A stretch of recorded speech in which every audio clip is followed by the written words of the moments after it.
ऐसे में हमारे एक्सपोर्ट और इंपोर्ट जो कहते हैं कि अगर कोर्ट कानून बनाएगा तो पार्लियामेंट को बंद कर दो। 21वीं सदी के बाद भी बिहार में गरीबी, महंगाई, बेरोजगारी की वजह से दो व्यक्ति हैं जिनकी मानसिकता आपराधिक मानसिकता है। बात तो चीन को लाल आंख दिखाने की थी, बात की गई थी चीन को सबक सिखाया जाएगा, बात की गई थी कि जो 20 जाबाज गलवान में शहीद हुए उनका बदला लिया जाएगा। और बदले में क्या किया नरेंद्र मोदी जी ने? पहले तो महाबलीपुरम में शहनाई सुनी, फिर साबरमती के तट पे झूले पर पींगे मारी शी जिनपिंग के साथ। बाबरी मस्जिद को तोड़ने वालों का क्रिमिनल केस का फैसला आया, किसी को सजा नहीं हुई। हमने कहा कि मजहबी जंग शुरू हो जाएगी। 5-5 साल से बच्चों की बेल नहीं रहे, उनकी मां बाप मर रहे हैं, मर गए हैं। हमने ये कहा कि मजहबी जंग शुरू हो जाएगी। CAA का कानून है, हियरिंग नहीं होती।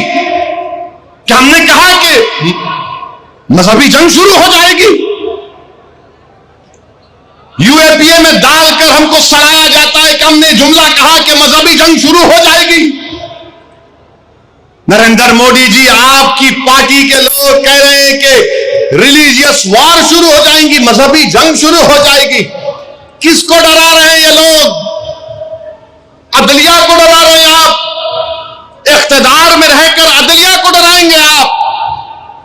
आपके हक में फैसला आया तो आपके मुंह में लड्डू फूटते हैं और आप रिलीजियस वॉर शुरू हो जाएंगी। कि आज हमारी आजीविका दीदियां, चाहे वो आंगनवाड़ी, आशा वर्कर, मिड डे मील बनाने वाली हैं या आर्थिक मदद हमारी सेल्फ हेल्प समूह जो महिलाएं हैं उनको मिलती है, वो कितनी है और कांग्रेस शासित राज्यों में कितनी है। हम वायदा करते हैं इनका मानदेय, हमारी सरकार आएगी तो हम पूरी कोशिश करेंगे कि हम इनके मानदेय को बढ़ाएं।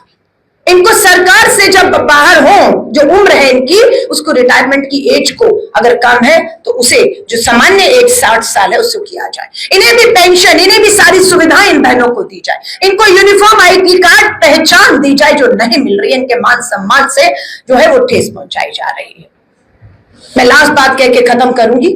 पिछली वार्ता में आपसे मैंने फरवरी में वायदा किया था कि यहां पर 21वीं सदी के बाद भी बिहार में गरीबी, महंगाई, बेरोजगारी की वजह से हमारी बहनें महामारी में, पीरियड्स में सैनिटरी पैड नहीं, कपड़ा इस्तेमाल करने पर मजबूर हैं और महामारी का, बीमारी का शिकार हो रही है।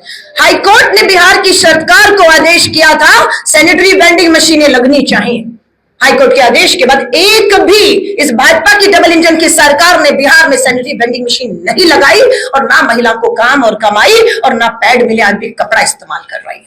हमारे संविधान पर आक्रमण हो रहा है और जैसा कि मैंने आपको पहले ही बताया गया कि जिस तरीके से ED जैसे संस्था का दुरुपयोग हो रहा है, जिसके सूत्रधार दो व्यक्ति हैं जिनकी मानसिकता आपराधिक मानसिकता है।